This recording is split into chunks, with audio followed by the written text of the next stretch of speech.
бо наздик шудани соли нави таҳсил ярмаркаҳои либоси мактабӣ дар шаҳри Душанбе серодам аст. волидон бештар ба намоишгоҳи либосҳои мактабӣ корхонаи насоҷии тоҷик меоянд ки муассисаҳои таълимии пойтахт бо он шартнома доранд. амон қаландаров ки ду фарзанди мактабхон дорад, имсол ҳам муштарии ин корхона будааст. هم برای مکتبشو خوب است، هم نرخ دسترس، هم برای دستگیری کردن هم خیلی کارخانه‌های وطنی فکر من بسیار یوری کلان میشود. ما این کارخانه استیاد استیل نسایی توجه خیلی شرطنامه دارد.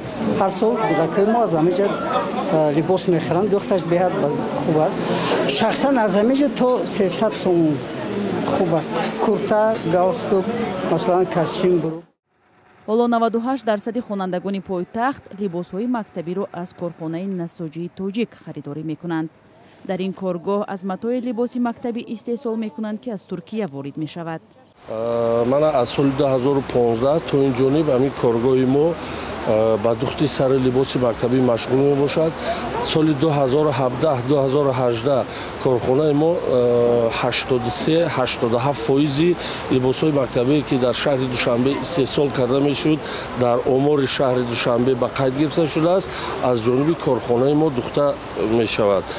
солҳои 2020, 21 ва 22 бошад, корхонаи мо 98% либосҳои мактабие ки дар шаҳри Душанбе истеҳсол карда мешавад, духта пешкаши мардум мегардонанд. соли гузашта корхонаи мо зиёда 245 000 адад сари либоси мактабӣ духта тайёр намудем ва имсол дар 7 моҳа зиёда аз 105 000, агар хато накунам, зиёда аз 105 000 адад либосҳои мактабӣ духта тайёр намудем. ҳоло корхонаи насоҷии тоҷик ба ғайр аз Душанбе бо чанд шаҳру ноҳияҳои тобеи марказ ва вилоят шартномаи дуҷониба дорад ва бар асоси он мактабҳоро бо либоси мактабӣ таъмин мекунад. хариди либоси мактабӣ ба фарқ аз шаҳру ноҳияҳо дар пойтахт тафовут дорад. бархе мактабҳои шаҳри Душанбе либоси мактабиро аз ширкатҳои хусусӣ ҳам харидорӣ мекунанд. ҳоло танҳо коргоҳи насоҷии тоҷик давлатӣ буда, корхонаҳои Ёқут 2000 ва Дунёи нав ки хусусӣ ҳастанд, калонтарин истеҳсолкунандаи либосҳои мактабӣ гуфта мешавад. ҳоло арзиши як шиму костюм вобаста ба андоза ва сифат аз 150 то 600 сомонӣ аст. аксари хонаводаҳо дар Тоҷикистон ҳадиаққал аз 2 то 4 хонанда доранд ва сару либоси мактабиро ҳам вобаста ба ҷайбашон мехаранд. агар барои як кӯдак аз оилаи камбизоат то 800 сомонӣ харҷ шавад, оилаҳои доро барои омода кардани як фарзанди худ ба мактаб болотар аз 2000 сомонӣ сарф мекунанд. ай на то нами як ай нами чорумиш як да мера нами як кӯдак нами 1000 попшамаш мега 1000 сомон 4000 сомон ай киҷо чикокина ба чихе бахонам мамо чиёра. аз соли 2007 дар мактабҳои Тоҷикистон либоси ягонаи мактабӣ ҷорӣ шудааст.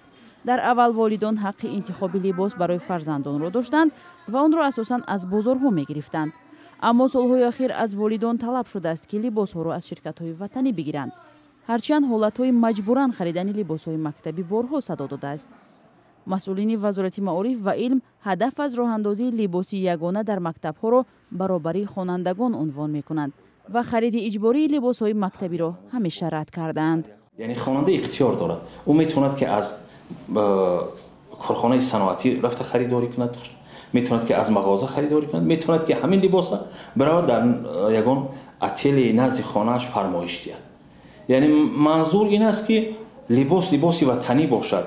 либос ӯ хусусиятҳои гуфтем ки хусусиятҳои аз пахта будану тоза будану зебоу шинам будани худашро дошта бошад. яъне либосе набошад ки гуфтем ки синтетикӣ бошад, аз хориҷ омада бошад.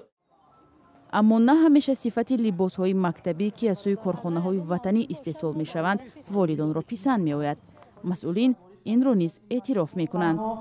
намун ҳозир ҷоизагире ки ҷавонӣ буд, матои истеҳсол кардаашон қобили қабул аст ва ба стандартҳо ҷавобгӯ аст ва боз корҳо идома доранд ва дар масъалаи матоҳо корбарӣ рафта истодааст.